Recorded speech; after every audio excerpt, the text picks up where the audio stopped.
and good day world. You are watching the Global Migration live here at the TCWD channel. I am your head news anchor, Arian Samson, saying good day and what's up, Pilipinas.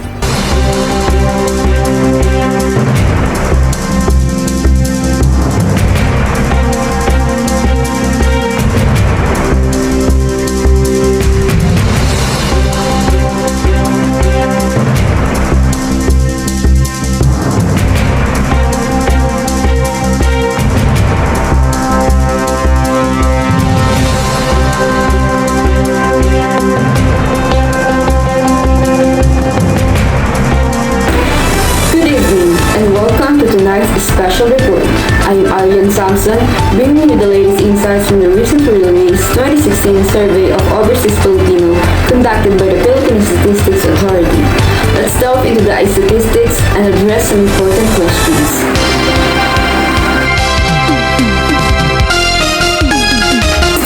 Let's examine the distribution of overseas Filipino workers by their respective places of work, as depicted in the graph of 2016 Philippine Statistics Authority 2016 survey of overseas Filipinos conducted by the PSA has unveiled insightful data regarding the distribution of OFWs by their respective places of work.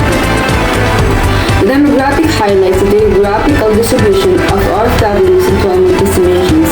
It is evident that the Middle East remains a significant destination for Filipino workers, with countries like Saudi Arabia, United Arab States, Emirates, Kuwait, and Qatar attracting a substantial portion of OFWs. This indicates the enduring presence of Filipino labor in the region. While countries in Asia, particularly Singapore, Hong Kong, and Taiwan, also emerge as prominent destinations for OFWs. These nations offer diverse employment opportunities ranging from domestic work to skilled professions, drawing Filipino workers seeking better economic prospects. Furthermore, the Americas, particularly the United States and Canada, continue to be preferred destinations for Filipino migrants, reflecting the allure of better wages and quality of life in these developed nations.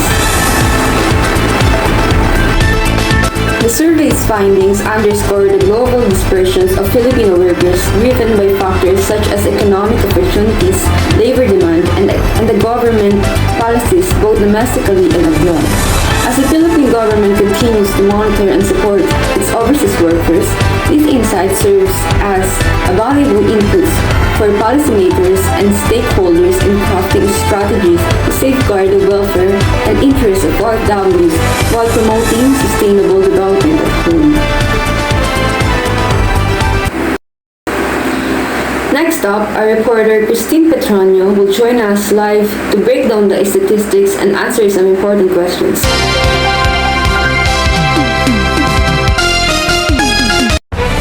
Welcome, Christine. Thank you, Arian. Let's dive into the statistics and address the questions at hand. Christine, share with us your viewpoints regarding the statistics presented earlier. Absolutely, Arian. The statistics reveal a fascinating landscape of overseas Filipino workers across different regions. While traditional destinations like the Middle East continue to attract a significant portion of OFWs, the increasing presence in Asia signifies a shifting trend toward closer to home employment options. This suggests that Filipino workers are strategically adapting to global labor market dynamics while considering factors such as cultural familiarity and economic opportunities. Why do you think that most Filipino workers choose to work in Asia? That's a great question, Arian. There are several factors at play here. Firstly, the cultural and linguistic similarities between Asian countries and the Philippines make these destinations more appealing for Filipino migrants. Additionally, the robust economies of Asian nations and the demand for skilled labor provide ample opportunities for career growth and financial stability.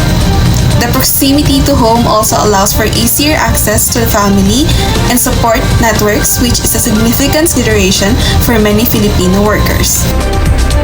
And what does this statistics tell us? The Filipinas statistics tell us about the evolving dynamics of international migration and the changing preferences of Filipino workers.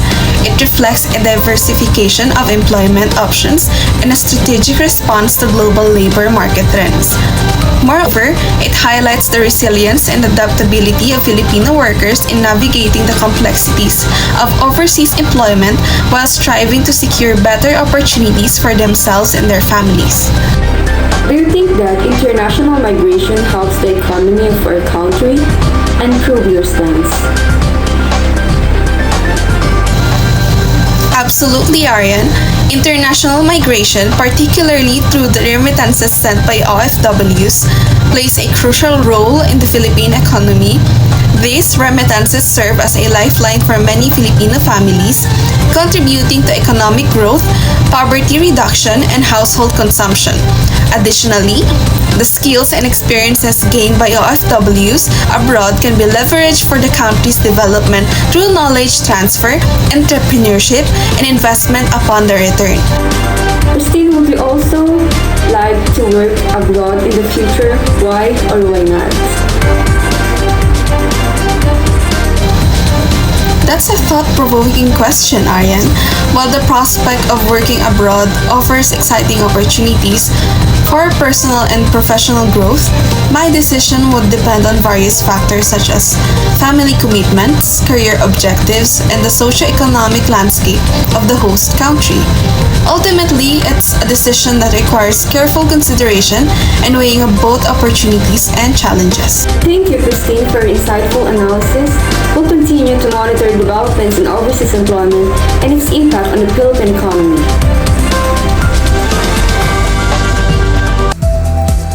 Now let's move on to our next special report on global migration. In the next few minutes, we will delve into the complexities of migration, exploring its definition, causes, historical trends, impacts on development, international cooperation, settlement patterns, diversity, and its relationship with the nation-states. Let's start by understanding the basic concepts of migration. Migration refers to the movement of people from one place to another, either within a country or across international borders. It can be voluntary or forced, temporary or permanent.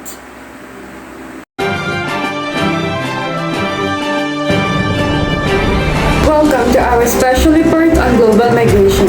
In the next few minutes, we will delve into the complexities of migration, exploring its definition, causes, historical trends, impacts on development, international cooperation, settlement patterns, diversity, and its relationship with the nation-state.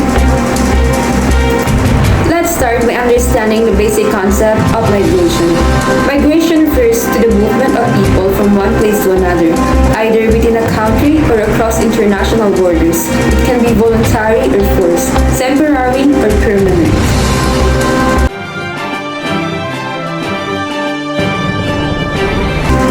Now we'll discuss the types of migration live. Yes, Aryan. As you have mentioned, there are various types of migration, including economic migration, where people move in search of better job opportunities. And there is also a forced migration, which people were driven by factors such as conflict, persecution, or environmental disaster. That is all for my report about various types of migration.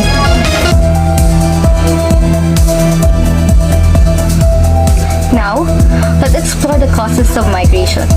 Economic disparities, political instability, environmental degradation, and conflicts are among the primary drivers of migration. On the other hand, Soraya Musa will now discuss historical trends of migration life. Soraya? Yes, Luis, as you've mentioned, throughout history, migration patterns have shifted in response to changing economic, political, and social conditions. Migration has been a constant throughout human history, shaped by economic, political, and social factors. From the ancient Silk Road to the transatlantic slave trade, migration patterns have evolved over time. So that's all for historical trends of migration. Migration plays a significant role in development, both in countries of origin and destination. migrants often contribute to the economies of their host countries through their labor skill and entrepreneurship.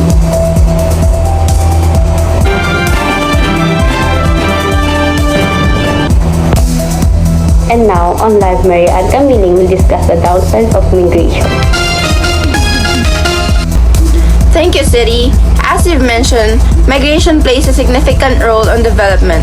However, migration also poses challenges, including the integration of migrants into host societies, and also addressing issues such as xenophobia and discrimination.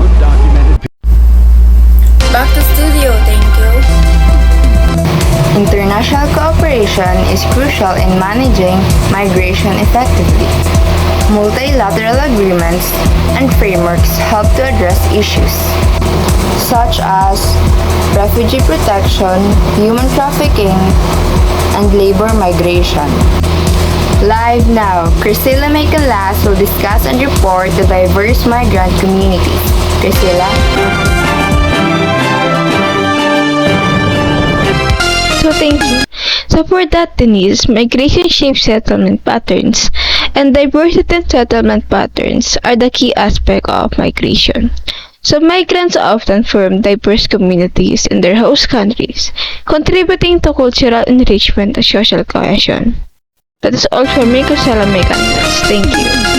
Migration challenges traditional notions of the nation state, while states have the sovereign right to control their borders.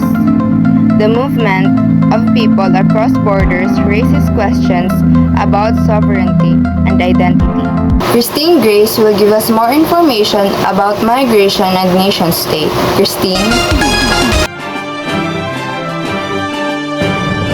That by 2017, approximately 1 in every 30 people was an international migrant. An estimated 258 million out of a global population of 7.6 billion are people who have left their country. But contrary to some media reports, most people remain within their country of birth. 74% of international migrants are of working age. 52% are male, while 48% are female. Asia and Europe are home to the largest share of the total international migrant stock.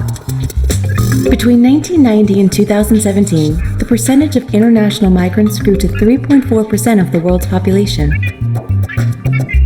Although around the world, the international migrants' population varies significantly. For more information, Finally, migration intersects with the concept of the nation state. While states have the sovereign right to control their borders and regulate migration, the movement of people across borders poses challenges to traditional notions of sovereignty. Thank you for listening. I am Christine Grace Petronio. Back to you guys. In conclusion, global migration is a complex phenomenon with far-reaching implications for societies and economies around the world. By understanding its various dimensions, we can work towards creating a more inclusive and equitable societies for all. Migration is when people move from one place to another. It can be a short distance, like moving from one city to another, or it can be a long distance, like moving from one country to another. There are many reasons why people migrate. Sometimes, people migrate because they want to find a better job or a better place to live. Other times, people migrate because they want to be with their family or friends who have already moved to a different place. And sometimes, people have to migrate because of things like war, natural disasters, or political problems in their home country. When people migrate to another country, they are called immigrants. Immigrants bring their own culture, traditions, and ideas to their new home, which can make the country even more diverse and interesting. However, moving to a new place can also be very challenging. Immigrants might have trouble finding a job or a place to live. They might also have trouble making new friends or understanding the language and customs of the country they have moved to. That's why it's important for people to be kind and understanding to immigrants. We should try to make them feel welcome and help them if they need it. Now, I hope that makes sense. Migration can be a difficult but important part of life. By understanding and being kind to immigrants, we can help make their transition to a new place a little bit easier. Thank you for joining us for this special report on global migration. Stay tuned for more insightful coverage on important global issues. Goodbye for now.